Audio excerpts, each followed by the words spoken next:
the University of Melbourne, is going to introduce our panellists and get the session started. So Mark, would you like to say a couple of words quickly just about the journal and the session? You're muted. Oh no, you're not. There you go. So yeah, I mean, I just wanted to say four things. First, to thank Dana and Vikram for doing this. The journal works very hard to be a global journal, but the reality is that's difficult in the best of times. We can't be everywhere at all times.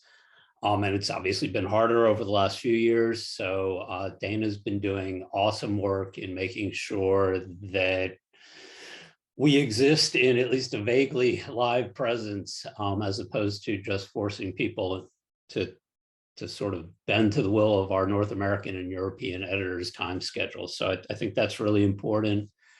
One of the things that I think we all know, but it's good to be reminded of, is that, you know, our methodological expertise and knowledge is always evolving and always changing. And sometimes that gets lost. It's relatively easy to teach a methods class and not change much of anything for 3 or 4 or 5 years, and it looks all good. And then you wake up one day and you realize that you start to fall behind. So you know, our methods are always evolving and changing, and we've done a pretty good job as a discipline paying attention to that with quantitative stuff, especially when you look at what we've been doing with secondary data and with experiments, but we haven't had a good discussion on qualitative methods. And so I'm really excited about today to make sure that we keep up. Equally, I think, and this is probably a JSCM specific thing, but as a journal that really, really emphasizes contribution to theory, we probably are more likely to publish qualitative work than most other high impact journals in the discipline. And when I look at the articles that are our most read, our most downloaded, our most cited, the ones that win our best paper awards, they are very, very overrepresented in terms of qualitative research. These are the articles that make the biggest difference in the discipline. Confirmatory work is, of course, an important component of science, but the reality is that qualitative work is usually where we build new knowledge. And I think that's what gets most of us most excited about being an academic. So I'm really excited to shut up now and learn about how I can be better at creating new knowledge. So I'll turn things over to Vikram. Great. Thank you, Mark, and thank you all for joining us this morning or this evening. Just to introduce myself, I'm Vikram Bhakko. I am an associate professor at the University of Melbourne. My core area of research is in supply chain management. Particularly more recently, I'm looking at the issues of sustainability and one of the wicked problems of our time, which is around modern slavery in supply chains. One thing that I've been over the last decade or so, most of my research has looked at multi-tier supply chain dynamics. So whether it be in healthcare or in other sectors, but a common thread with most of my publications, and I think that probably makes me a bit of an outlier in my own discipline, is basically that I'm a qualitative researcher. So most of my research has been predominantly qualitative in nature, what I've been doing. So the purpose of the webinar today is that, as Mark said, the Journal of Supply Chain Management and some other top-tier journals in our discipline are now more receptive to qualitative research methods. But when most of the reviewers and AEs open qualitative research methods, they expect case studies and they expect multiple case studies. So the purpose of the webinar today is to look beyond positivist case studies. You know, there are other methods like action research, ethnography, discourse analysis that can inform our understanding. There's a role of context that is very critical. There's also the role of other forms of data collection other than interviews that can really inform our understanding. And I feel personally that our discipline is ready to embrace these different qualitative techniques. So we've got a very esteemed, distinguished panel, and I think we're very fortunate to have people from outside our discipline to tell us something about of what we can incorporate within ours. So let me go around the panel, and if I can ask each of the panel members to introduce themselves. So I can see, Andres, you next to me on the screen. So maybe I'll start with you, Andres, first. Sure, yeah, thanks for your invitation, first of all, Vikram and team. So yeah, I'm an associate professor at Copenhagen Business School in supply chain management. And yeah, I'm super excited about this webinar because our discipline has been very much influenced by engineers, actually. If you go back to the history of our disciplines, people from MIT in also establishing the resilience literature that I'm working in. So, and I believe we're currently really in a transition, in a transformation, which is exciting also to be part of. So yeah, that's a few words from my side. Great. Paul? Hi, Vikram. Yeah, thank you very much for inviting me. I'm not a supply chain researcher.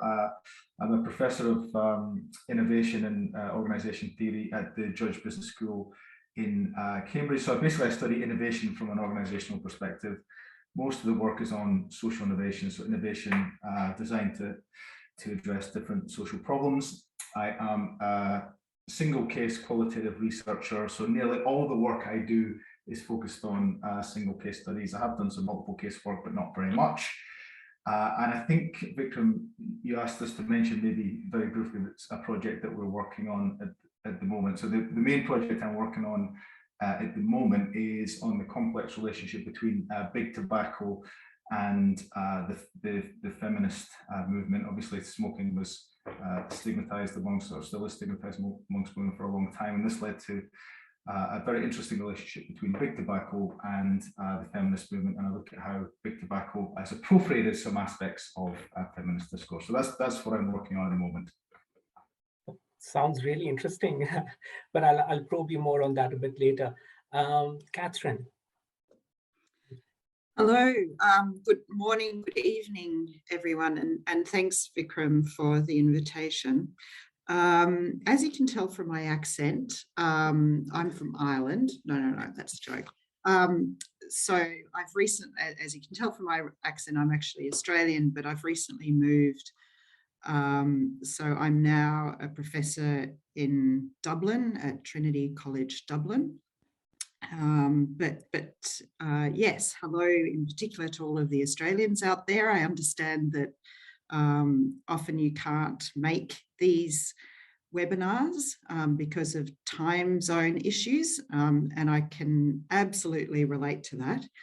Now, my area is actually international business, and we have a lot of commonalities, I think, as far as Vikram has briefed me when it comes to qualitative research. We're very much a traditional discipline, if you like, very quantitative in focus.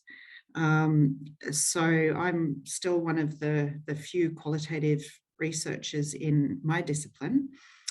And I'm very familiar with some of the institutional issues in getting qualitative research accepted and more established in the major journals.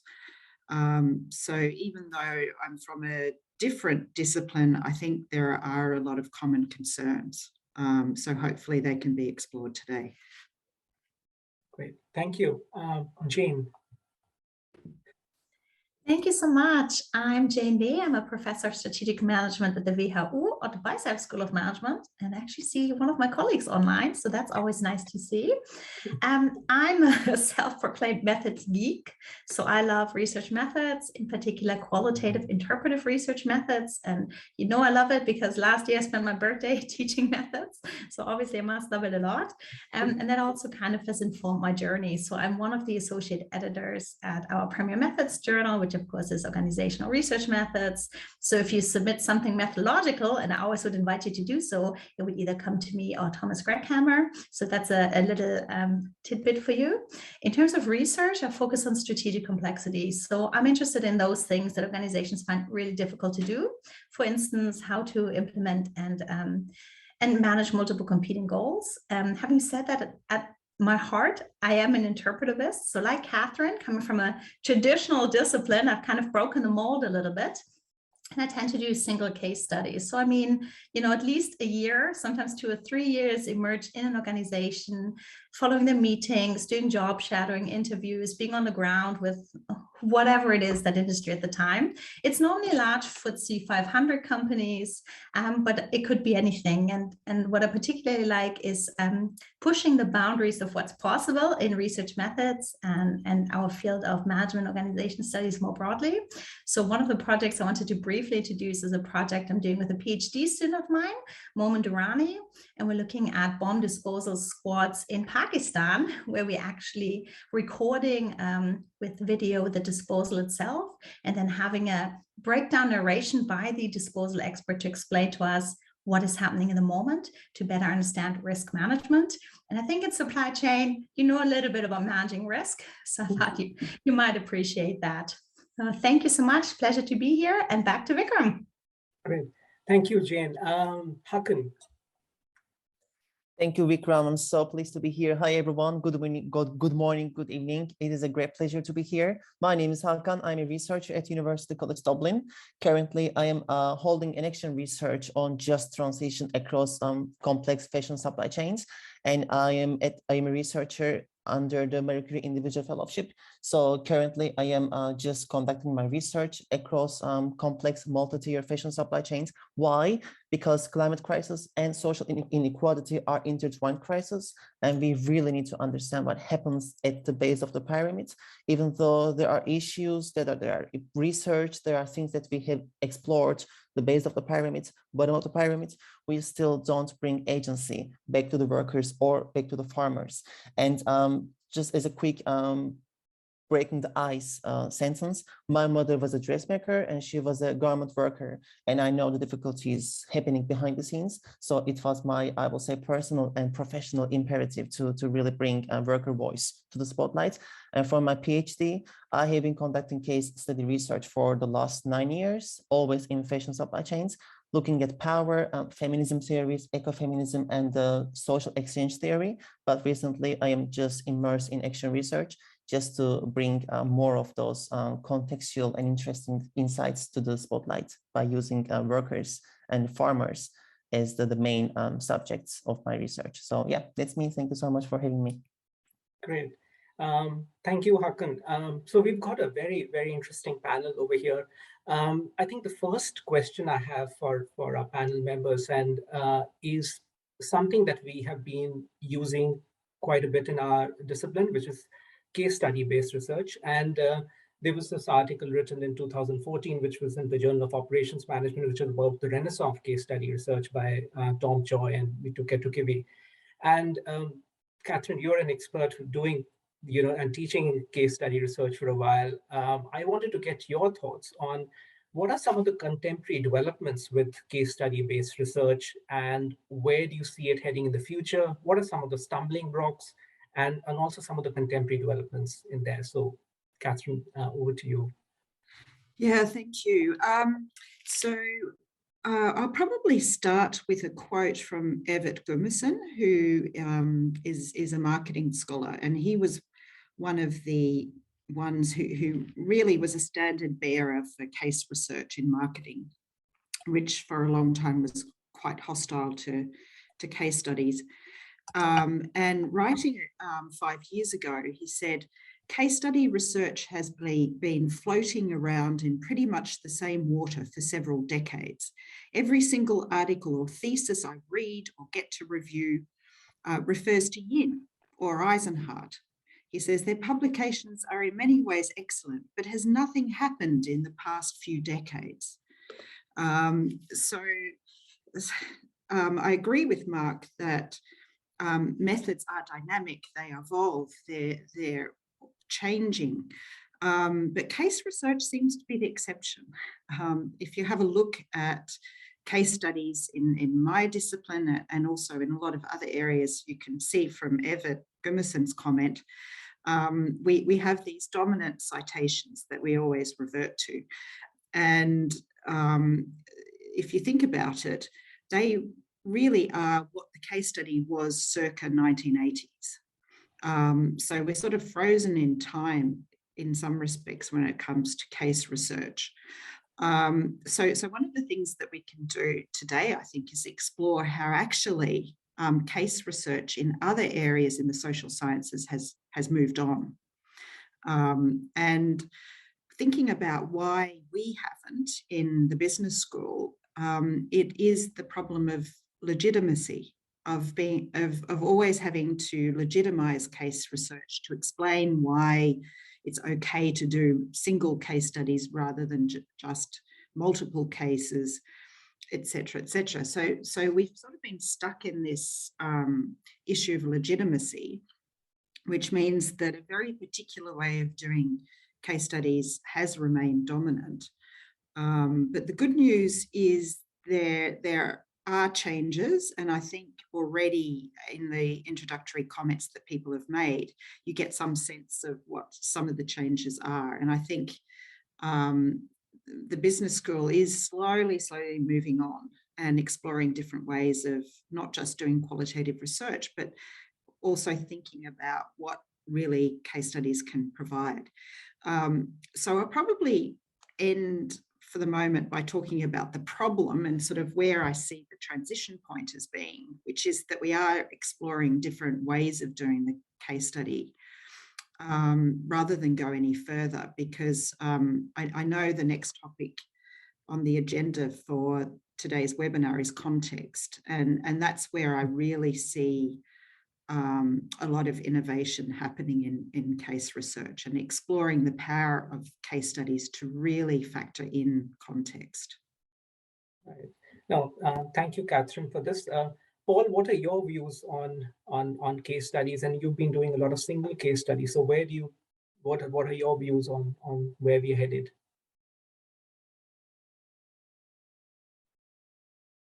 Yeah, I think Catherine makes some really great points there, and I think this issue about things moving on quickly versus things being the same. Let me just briefly comment on that. I think that Catherine's absolutely right that it seems that we're kind of stuck with a relatively limited repertoire in terms of how we're approaching case study research. At the same time, I feel that what makes great case study research remains constant. So the kind of the focus on the strong narrative, the ability to look at the relationship with context, all these things are the same. But I think Catherine is right that business school scholars have been too timid, I think, in how they are approaching and the different tools they're using. I mean, I think there are a couple of exciting areas moving forward that I see happening at the moment where I think it might be useful to talk about briefly. One is the role of action research in qualitative research and case research. And so what you see from a lot of junior scholars is a desire not just to have an important theoretical impact through the work, but also to make some kind of practical difference to the organizations that they're working with. And so what I see in the academy is a lot of junior scholars, they don't necessarily use the term action research anymore, or explicitly, but what they're actually doing is an action research project. So they're working with organizations on an explicit organizational problem, and that's allowing them to collect really interesting data that allows them to tell an interesting theoretical story, but also to have a practical difference to the organization themselves. And so I think moving forward, we're going to see a lot more action research in our journals. I think that's really exciting. And when I speak to the junior scholars coming up, that's often what they want to talk about, and I think that's fantastic. The other thing that I think is really interesting and exciting with regard to qualitative research, case study research, is the role of technology and digital. I think we might talk a little bit more about this later as well. Obviously, digital has allowed us to collect very different sorts of data than we have done in the past. And you see,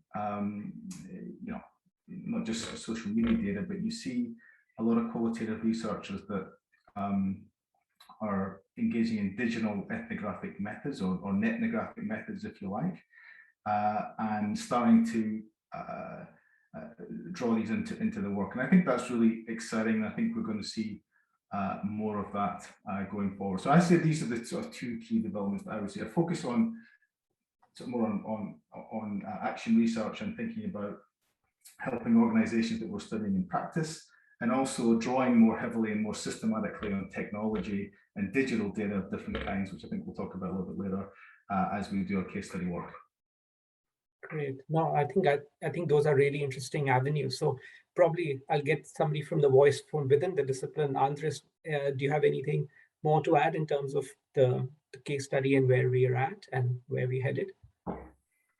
Yeah, so what I believe that there's of course shared responsibilities in academia. So if you look at our discipline, supply chain researchers, we focus on supply chain phenomena, but we don't really focus much on developing methods. We believe this is the responsibility of someone else. And whose responsibility could it be? It could be people in philosophy of science, or people who publish in organizational research methods, as you mentioned. So that makes us, as supply chain researchers, or turns us into academics who simply apply methods that are there. And yeah, maybe we are just used then to certain methods. We believe, also reviewers tell us it makes sense to use Yin or Eisenhardt, as Catherine also mentioned before, without really questioning the background of these methods. And if we do so, then we, or at least that happened to me, if you question the methods that are contemporarily used very often, then you realize it's not really only a question about methods, but this is the consequence maybe of more paradigmatic issues that our discipline rarely discusses. So we believe there's this one truth. We need to generalize things. We need to look at reliability, validity, saturation. So the more case studies, the better.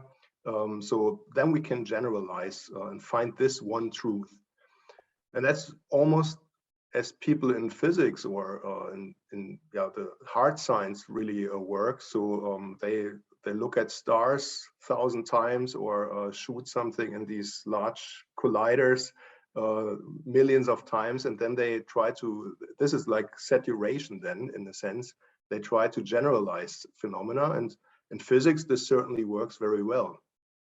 But I think the problem in SCM is that we still haven't fully, I'm sure many people here in this virtual room, but I think many people still haven't really fully realized that we are a social science. And why is this strange that we haven't? In other sister disciplines, it is pretty obvious. If you talk about organizations and even in marketing, then social phenomena play a huge role, and also in SCM. But on the other hand, people have tried, like engineers, that's why I mentioned this initially, have tried to design even the terminology, supply chain design, supply chain optimization, so terms that engineers usually use. And that makes a lot of sense also for many supply chain phenomena, also practices to cover them in that sense. But I think we also need to look at the social science half of our discipline and try to integrate that. And that means we can't generalize this one world, because there's so many different truths around us at different levels that are interacting also, as Hakan said before, like climate phenomena, etc. And that brings us to context then later. So that's my views a bit. Great. Thank you, Andres. I think my next question is basically, I'd like all of you to extrapolate on that. And as Mark mentioned, one of the key things that qualitative research can contribute to is context. And I think context is sometimes very underplayed, but it has really important for understanding our building theory, for providing a nuanced understanding to certain phenomena. And I thought I'll go across to all the panel members and tell them how important the context is, particularly, the role of say language, culture, and the ability to embed yourself in the kind of insights they've been able to get. So Paul, maybe I'll start with you. And before I get into context, I think, Paul, one of your papers I give my PhD students to read is The Dining Rituals at Cambridge, which is a wonderful contextual paper. And one can actually feel that you're living, breathing that whole scene.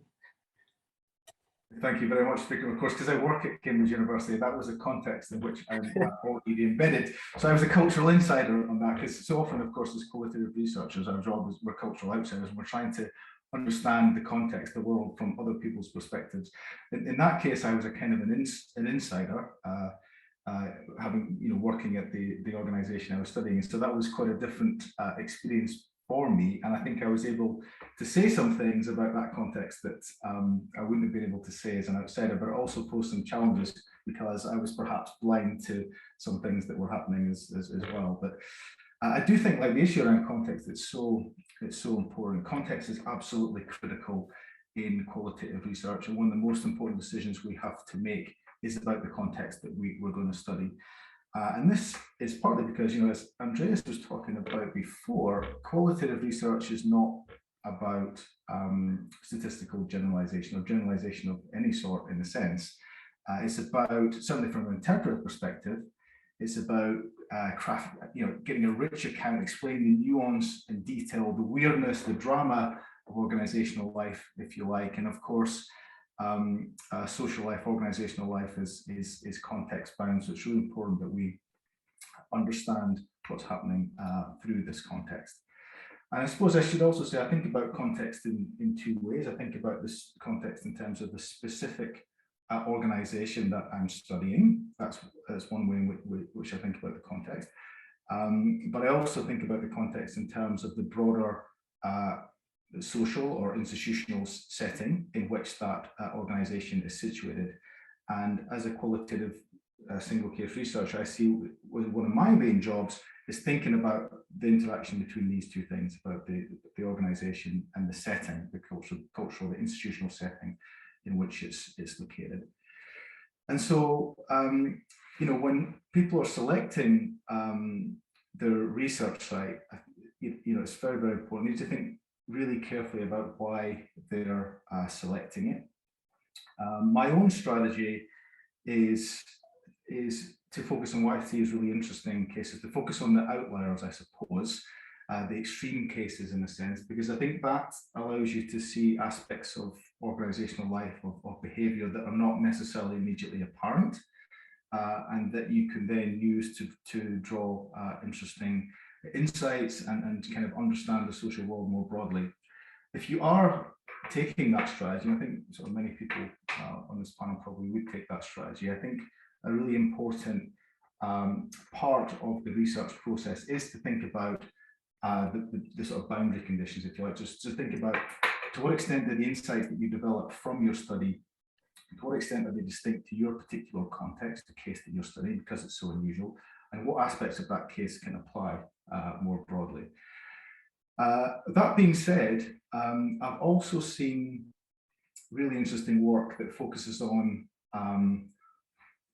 typical inverted commas organizations or practices or processes that are very commonplace and are kind of taken for granted.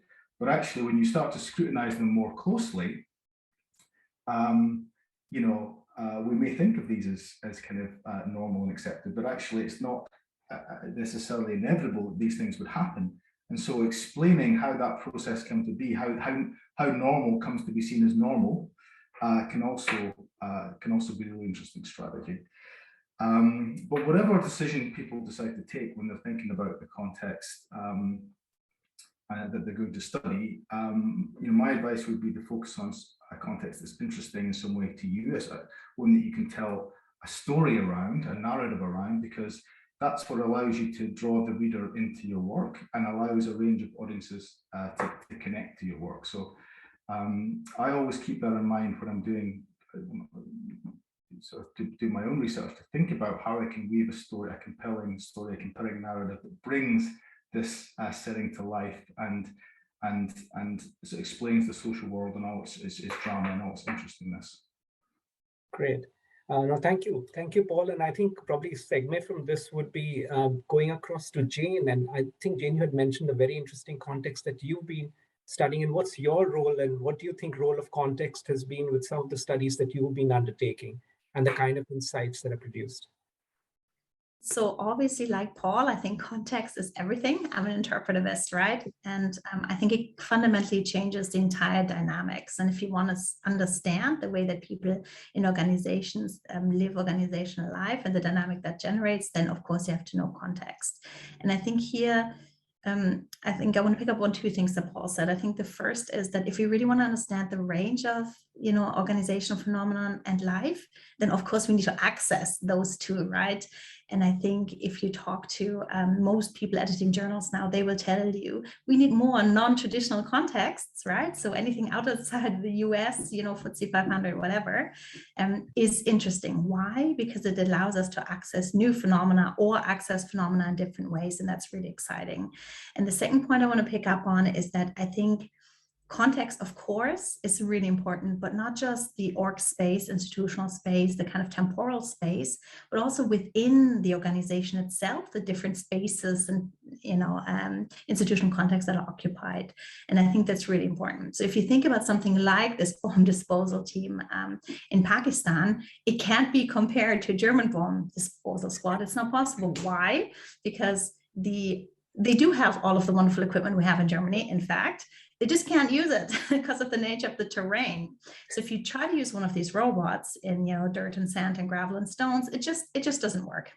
Second point is it draws a lot of attention. And if you're operating in territory that's maybe not totally secure, that's really dangerous. So that totally changes the way that they actually assess and engage in risk.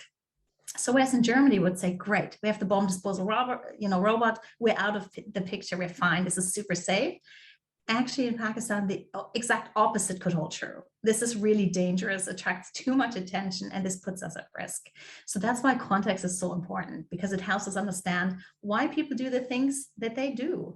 And so I just want to give another little nod to my PhD student, Momin Durrani, who actually divides up these spaces into kind of traditional spaces, then traditional spaces with movement, and non-traditional spaces with movement, to kind of show that when you want to do research broadly to access all of those areas, you're going to need different methods.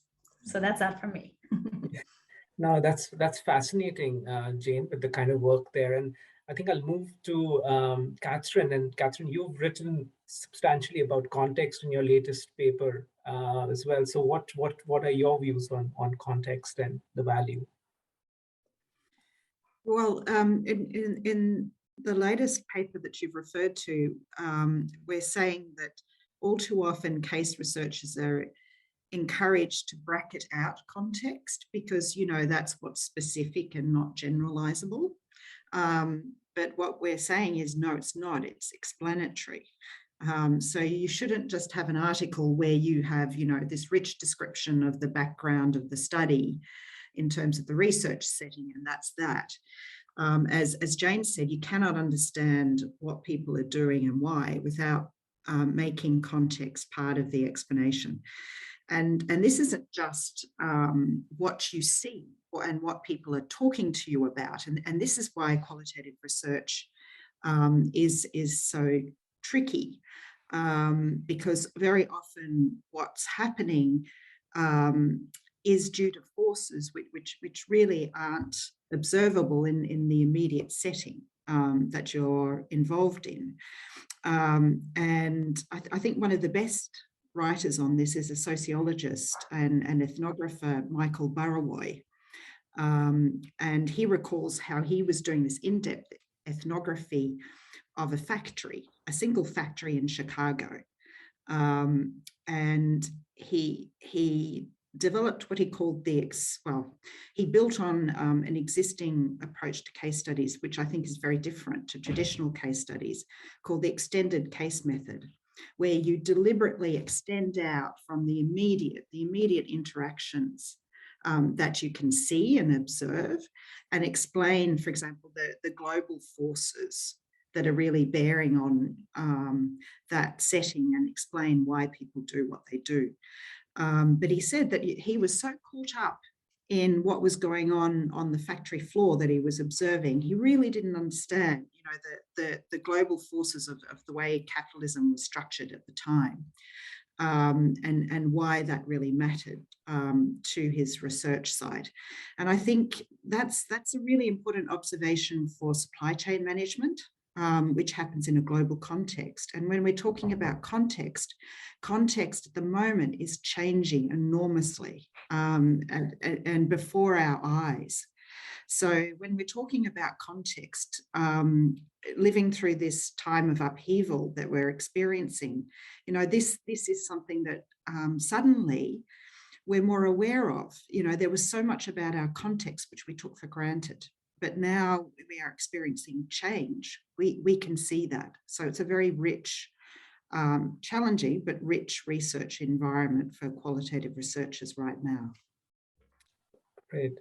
No, thank you, Catherine. So I'll ask Hakan to talk about you doing some very interesting action research work, I think around Turkey. So can you talk about your context and some of your learnings in that process? Sure, happy to. Thank you, Vikram. And it's such an interesting conversation. I'm taking notes of everything, so everything has been said and actually done, but I just would like to add some salt and pepper. So to start with, and I'm representing early career researchers, but also the way we define things are changing. So today, my generation, we talk about the impact, societal and cultural impact, which is linked with the context. So everything we do is to just really understand the creative, innovative, and very specific realities, information and knowledge coming from the context. So it's not about generalizations. And what Paul was saying is so important to make the separation between organizational level and institutional and cultural level. So I think in my case, I am doing action research across multiple tiers, for which I needed to really understand what the culture was about. And I'm from Turkey, so I know my culture, I know the language. So understanding that institutional and cultural context at that level was an antecedent to understand what was happening at the organization across multiple tiers. So knowing those cultural values is also helping us create emotional connections with our subjects. So for me, in my action research, I spent 3 months in Turkey across multiple tiers in 9 different cities. And I discovered so much in terms of social innovation, interesting practices, and tensions, like Jane was mentioning. Some things that we think we know are not really functioning in the field, but you only discover when you speak with the people in the field. So I think just a couple of small takeaways that from my experience, it seems like both practice and research, we seem to be emotionally detached from the living realities in the field, but we really need to understand what happens in the field. We need to be spending time with those people to understand the cultural values and those specific emotional things that we can translate into our findings. And also there are so much in terms of social innovation that we can learn from experiences. And Vikram, you and I have a chat, and I speak with Mark from my university, Mark Pagel, and my observations are actually mostly coming from my informal chats with the people, not from my formal conversations or interviews with the people, especially the tensions between social and environmental sustainability or health and safety and justice issues. So you only discover things when you know the context and when you spend time in the field with the people. And I think this is what putting people in the center means. And we have actually so much to do, so much to learn from those people, but it's a very important times ahead, and I think it's quite potential impactful to I will say to learn from these people in the field when we start seeing them as individuals, not just as study subjects. Great. No, I think this is kind of a perfect segue in a sense with what you were talking about, informal conversations and the observations that one has, and that brings me to the next kind of question, which is like, and typically in the operations supply chain area, we predominantly for qualitative work rely on interviews, and they're the most widely accepted, and people have a kind of a rule of thumb of how many interviews is enough, and so forth. And I was wanting, and there's so many other rich sources of data that one can get, and now including videos, photography, and ethnography and other those. So I just wanted to ask the panel members in terms of the value of any of those other data sources and how they can inform that. So probably I'll go with you, start off with you, Jane, and with your role also in the organizational research methods. area. What do you see the role of other data sources? Perfect. So first of all, a little bit of stronghold to the interview people. Interviews are also excellent data. Okay. So the reason that we're looking at other data forms is because, you know, there's so much potential. Why? Because you're accessing phenomena in different ways, but also most likely new phenomena. And this is why I really love what Andreas was saying about falling victim to a particular paradigm and getting trapped into answering the same questions over and over again, or what Hakan was saying about learning in the field. And I think this is really the truth. You know, when you are doing work beyond just having these formal and more formal interview conversations, you're also observing people, you're getting to know them, maybe doing some job shadowing, meeting observations, maybe looking at some of the photographs or the reports or the stories that are being told behind the scenes. Maybe you're attending those champagne receptions on the balcony of the Hyatt. You know, that's when you start to learn how organizations really work. And so from my perspective, interviews are great to understand how people talk about things, the way they account for particular practices, the way they explain that things happen. And I don't think generally people are trying to be very, you know, deceptive or you know, save face, but I really think sometimes they might not be able to communicate everything that happens because a lot of it is just automatic. They just do it and they don't even realize they do it.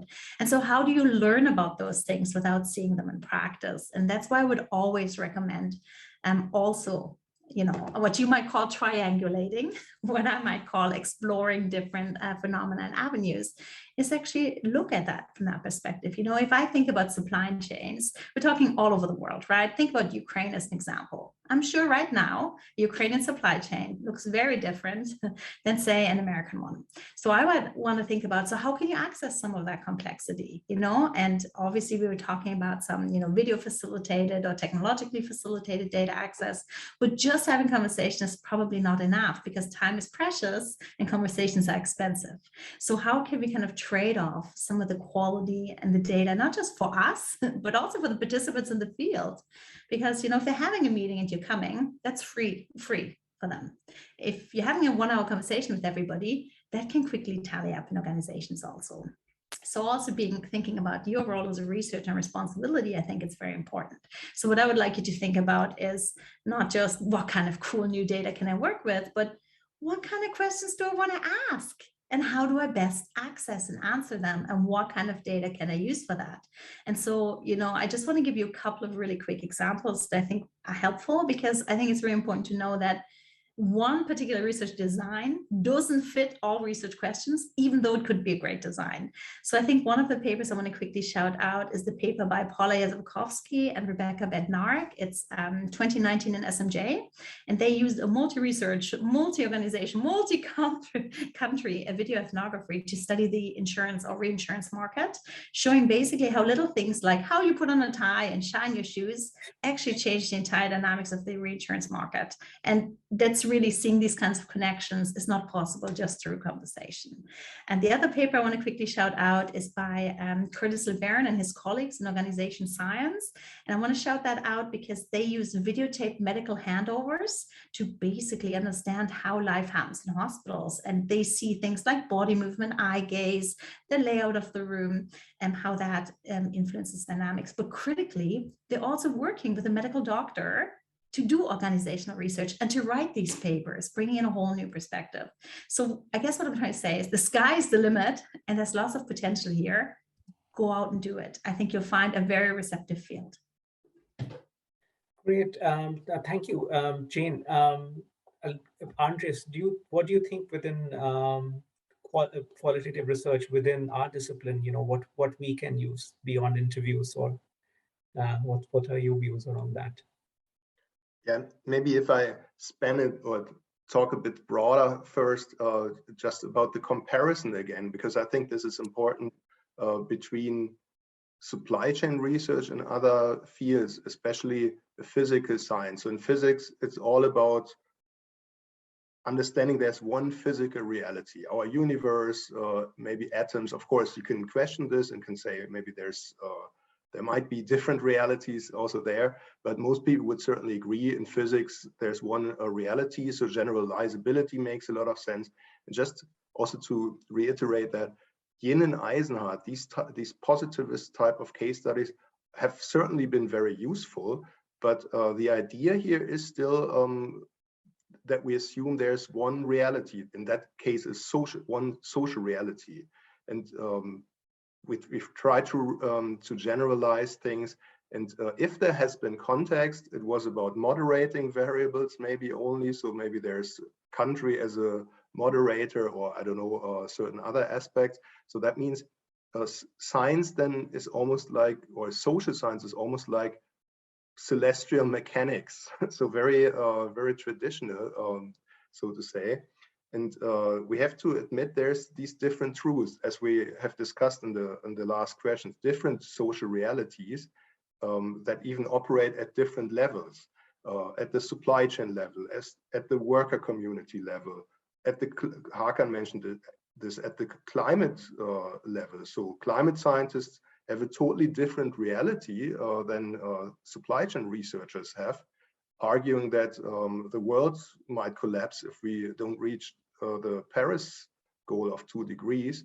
And in supply chain management, maybe the reality of our discipline is to say consumers should be king. And there's these contradictions between these different levels, something that I've also written about. So then the question is, what type of data can we collect in these different levels? Of course, case studies, and I think Jane also mentioned this, how important interview data is, and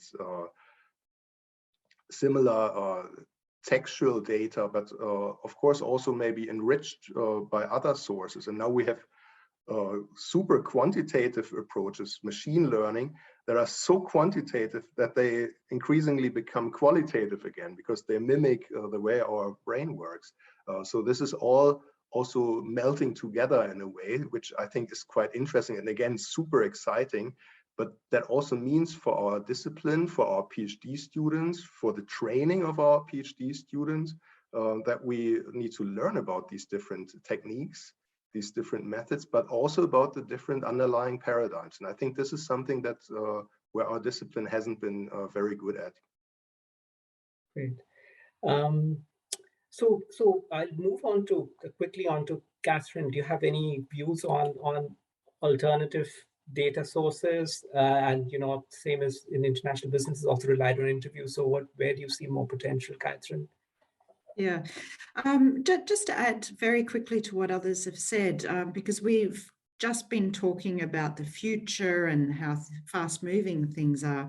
I'd also put in a plug for historical research, because also a lot of the tectonic shifts that the world is experiencing, they're really only discernible in slow motion. And to do that, you need to look at longer periods of time. So rather than just looking at months or years, looking at decades of evolution. And again, this is something that social scientists tend to say, oh, that's not for us.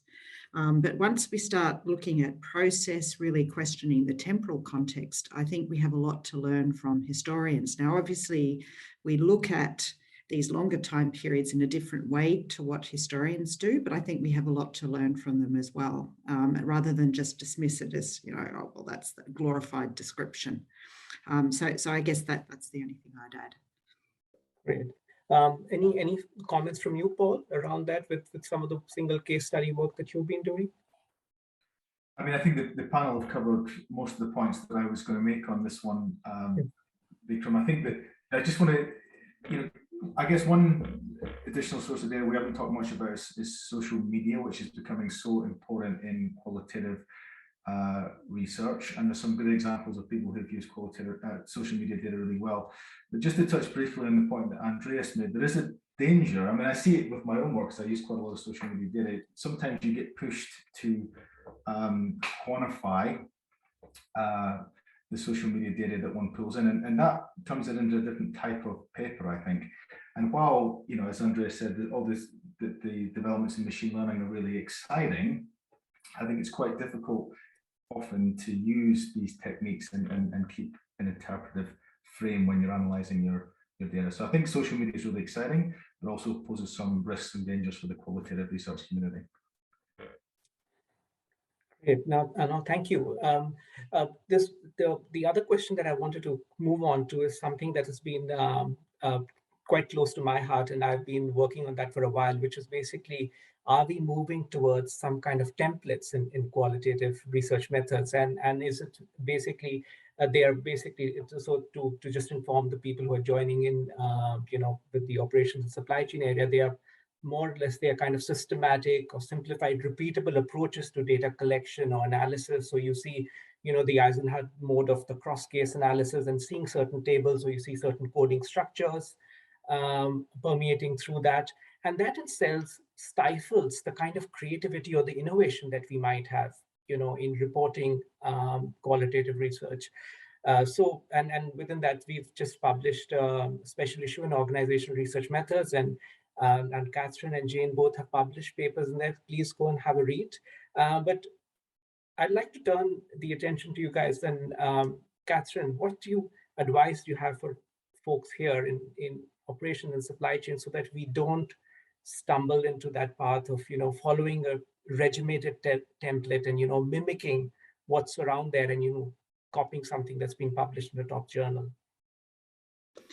Yeah. I've got fairly strong views about this, but I think it does go back to why, as I started out by saying, in a lot of ways, case research got frozen in time, because it was an issue of legitimacy. So I think there are probably a couple of remedies that we should discuss, and have already been broached, actually. So Andreas put his finger on it by saying that we always need to understand the baggage that these templates come with. The Eisenhower and Yin template, they're not innocent. They have certain assumptions. And we need to understand the baggage that these templates come with. So really scrutinize, okay, well, what sort of case studies are we really talking about here? Secondly, looking at alternatives. There has actually been a lot of innovation in case research. You wouldn't know it, but it's been outside of the business school. So I mentioned one, the extended case method. And I'd also put in a plug for Charles Reagan and his work. A lot of people just associate his name with QCA, qualitative comparative analysis, but it goes much deeper than that. And he's really looking at causal complexity. So moving away from a world that's independent and dependent variables, it's all about interdependence, really, if you like, and a world of complexity and interdependence.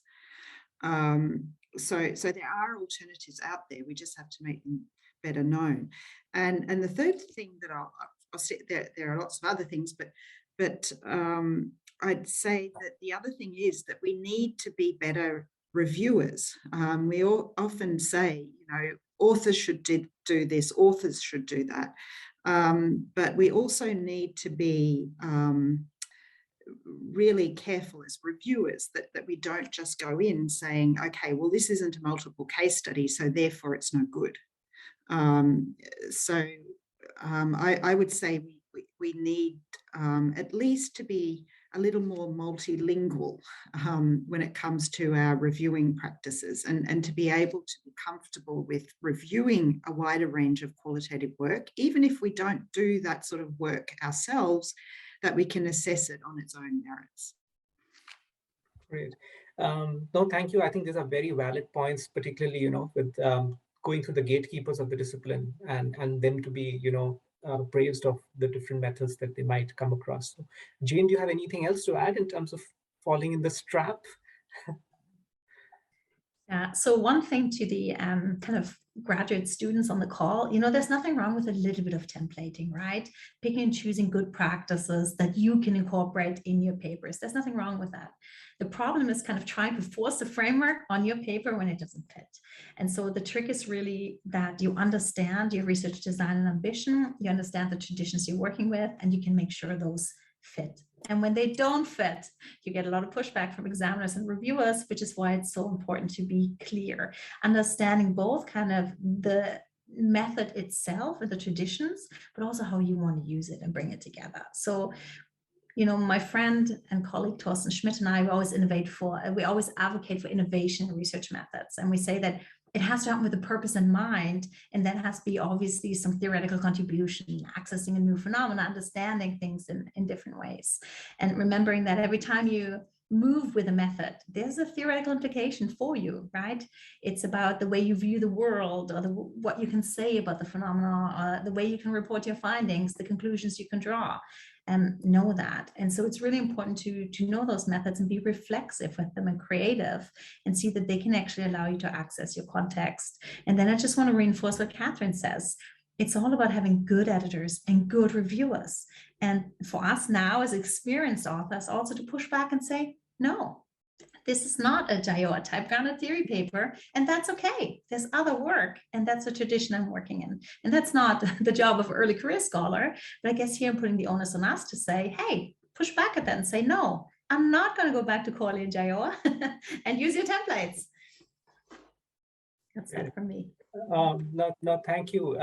Jane, any final comments from you, Paul, to templates or not? Well, I would agree very much with what Jane just said. I mean, templates per se are not necessarily a bad thing. I mean, we all need a broad approach to guide our work. But the problem is that we've been relying on a very small number of templates. So in organization theory, what Jane and I do, it's very much Joy or Eisenhart are the options.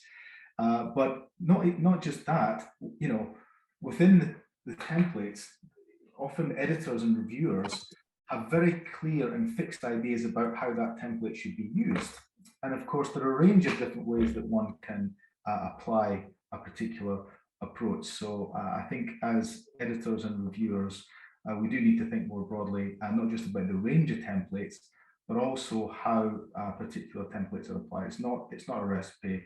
There's a number of different ways to do it, and variety is better.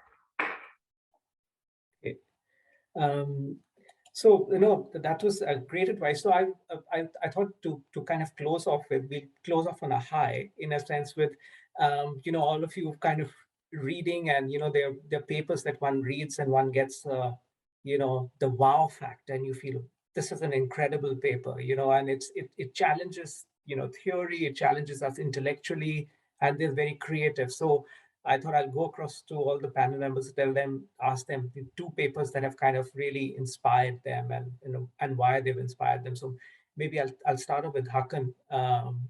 What a couple of papers that have inspired you, why they've inspired you. Sure. Thank you, Vikram. And also thank you for all paper suggestions on the notebook in the chat box. I'm busy taking notes of all the papers that I haven't read yet. Two papers that I would like to point out is actually coming from the action research scholars. And the number one is Jane Glover, The Dark Side of Sustainability, Dairy Supply Chains. And it is talking about the tensions that the farmers in the UK is actually dealing with when it comes to supermarkets and their sustainability efforts. So when we actually contextualize sustainability at the organizational level, there are lots of tensions between the farmers and the local communities, and then the big giants, and how those tensions can be overcome by learning from those lived realities at the base of the pyramid was so strong and so powerful. So to understand the paradoxes, the tensions and trade-offs between what we think sustainability should be versus what is sustainability for these people at the farm level was so impactful. And it is a long-term longitudinal action research. And it was actually showing some interesting things that I never thought I would be seeing in a traditional paper. And the second one in the same vein is coming from Reshadur Chowdhury.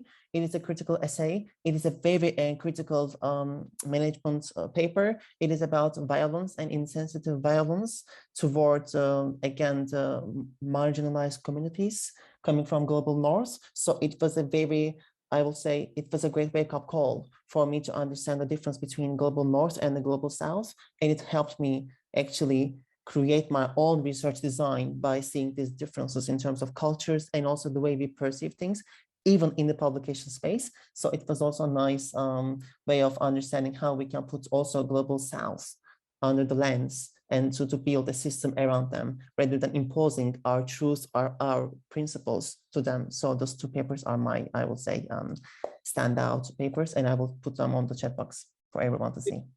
Thank you, Hakan.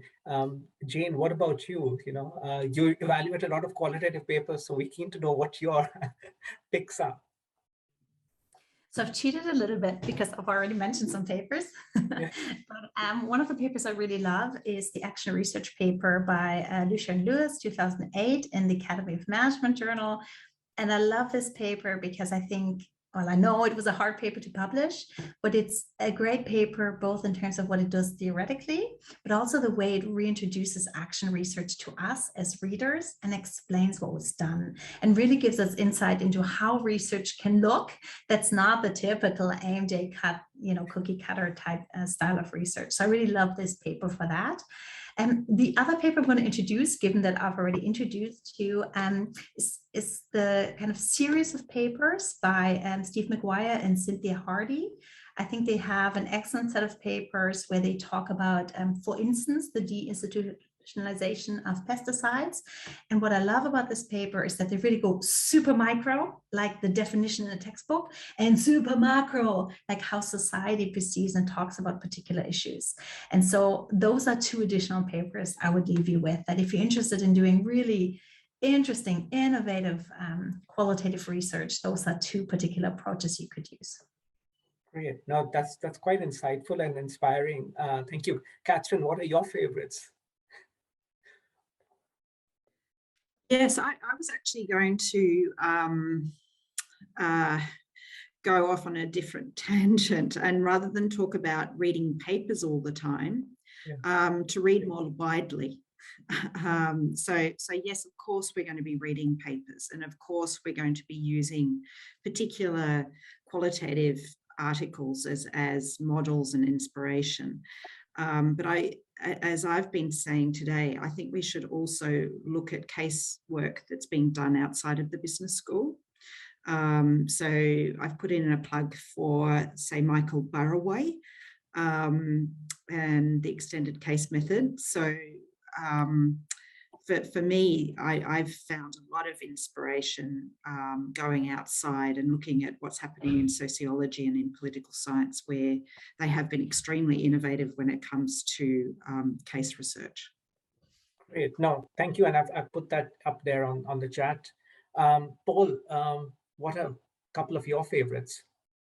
So I've gone for a couple of papers that I read when I was a PhD student, and they totally blew me away as a PhD student, and were the reason that I became a qualitative researcher, I suppose. So they're quite old, and I just read them last night again. Their style is quite different, but they're absolutely fantastic. So the first one is an ASQ paper by James Barker called "Tightening the Iron Cage: Concerted Control and Self-Managing Teams," and it's an ethnography of a factory in the Midwest of the United States, and the owner of the factory is this well-meaning factory owner who introduces self-managing teams because he wants to allow his staff in the factory to have more say over what they do, and he documents in a really compelling way how, by giving the teams more control over how they design their work, they actually increased the surveillance they had over one another, and the counterintuitive effects that happened with the introduction of these self-managing teams. And it's just an absolutely fantastic piece of work. The second paper is also a paper in ASQ. It's called "The Uniqueness Paradox in Organizational Stories" by Joanne Martha Feldman, Mary Jo Hatch, and Sim Sitkin. And it's also completely blew my mind. So it's about how all organizations have stories about why they're different from any other organization. So there's all these claims to uniqueness. So they analyzed all these different stories, and they basically said that, or they found that there are 7 archetypal stories that you can fit pretty much any story an organization tells you about why it's unique into one of these templates. So they said, we may think, or organizations may claim that they're different from any other, but in actual fact, these claims are very similar to lots and lots of different organizations. And so what both these papers did for me was just challenge sort of taking for granted assumptions I had about how organizations work, and they're so beautifully crafted, so beautifully written, and they're what made me want to be a qualitative researcher. So even though they look quite different from a lot of qualitative papers now, you know, people might want to have a look at them just to see what a really exciting paper looks like. Sure. Thank you. And I think Andres, the best compliment Andres is giving to Catherine, both Andres, one of his best papers are, Catherine, your papers, your 2011 JIPS paper, which won the Decade of the Year award. So that's brilliant. And the one that's come out in Organization Research Methods. I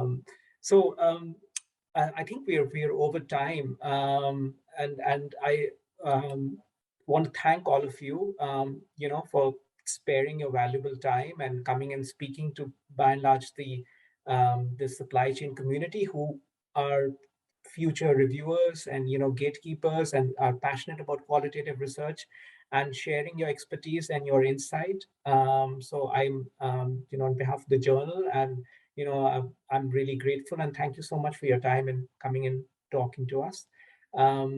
If Dana, if you have anything to add, on the stage. It's just been a fantastic session, and I have a lot of questions that I'll keep them to myself, and they're mostly sort of complaints about very quantitative reviewers dealing with qualitative research. But I'm just actually going to see if Mark wants to say a couple of words, because this is really about also sort of helping the journal to facilitate different types of methods. Yeah, I was totally unprepared for that. All I'm going to say is, from the two, well, I'll say two things. One, it was an awesome session, and it's always really good to hear different perspectives. The other thing, I'll remind people that when you're struggling in the review process, the thing that gets a lot of papers over the line is the fact that they are interesting and different.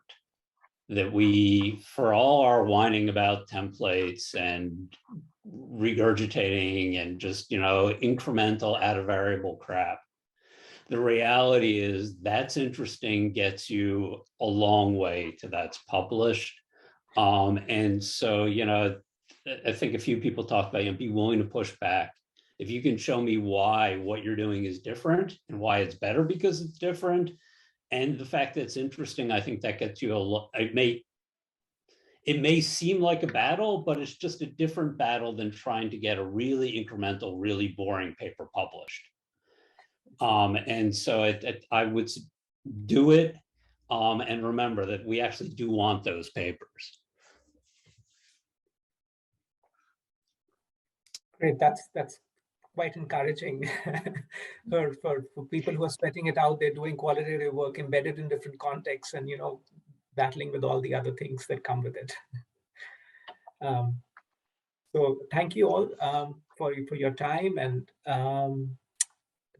so we should call it a close, or is there any questions we can take? I don't know, Dana, do we have time for any questions? Or I think it's probably, we're not really seeing a lot of questions coming through the chat, and I think there are a lot of really fantastic references there as well. I'm conscious of the fact that it's the evening. I think if anybody has any other questions, you know, send them to me or Vikram, and we can send them on to the panelists, or contact the panelists direct. And we'd really like to keep this conversation going for our field especially. It's been very inspiring, and I've a lot of great papers here that I'm going to give to my PhD students and tell them to get out into the world a bit more. So thank you everyone for attending. Thank you so much to this wonderful group of panelists for spending a bit of time with us. And I'll actually collect a lot of these references from you so that we can pass them on to the participants as well. So on that note, I'm going to end the session, and thank you very much, everyone. I'll let you get on with your evenings and days. Thank you. Thank you, everyone. Thank you so much. Thank you. Thanks. Bye. Bye. Bye.